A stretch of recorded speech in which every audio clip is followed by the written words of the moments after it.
میرا یہ ماننا ہے مودی جی کو شکر گزار ہونا چاہیے، خاص کر شیخ خاندان کا۔ شیخ صاحب کی وجہ سے جموں کشمیر کا الحاق ملک کے ساتھ ہوا۔ عمر عبداللہ جب بی جے پی میں وزیر تھے تو پوٹا بننے سے پہلے یہاں لاگو کیا گیا، شاتو اس میں بین ہوگی، اور خاص کر بی جے پی عمر صاحب کو پوری دنیا میں گھماتی رہی یہ کہنے کے لیے جموں کشمیر کوئی مسئلہ نہیں ہے، یہ دہشت گردی کا مسئلہ ہے، پاکستان کے اوپر حملہ کر کے یہ حل ہونا چاہیے۔ مجھے لگتا ہے بی جے پی کو شکر گزار ہونا چاہیے شیخ خاندان کا کہ شیخ صاحب یہ عمر صاحب نے ان کا ایجنڈا یہاں پر امپلیمنٹ کیا جب وہ وزیر تھے۔ جہاں تک محبوبہ مفتی اور پی ڈی پی کا سوال ہے، مفتی خاندان کا سوال ہے، تو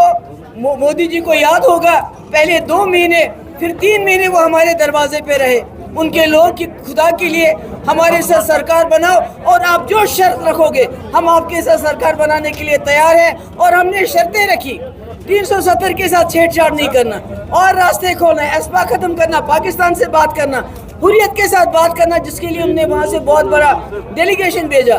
تو وہ تو انہوں نے خود ہمارے دروازے پہ آئے، چاہے شیخ صاحب کے عبداللہ خاندان کے دروازے پہ عمر صاحب کو منسٹر بنانے کے لیے بی جے پی میں اس کو استعمال کرنے کے لیے، چاہے ہمارے دروازے پہ مفتی خاندان، تو اب وہ کیا کہتے ہیں؟ میں پاکستان کے ڈیفنس منسٹر جو ہے نیشنل کانفرنس جموں کشمیر میں پاکستان کے ایجنڈے کو امپلیمنٹ کرنے کے لیے کام کر رہی ہے۔ میرے خیال میں اگر پاکستان کا ایجنڈا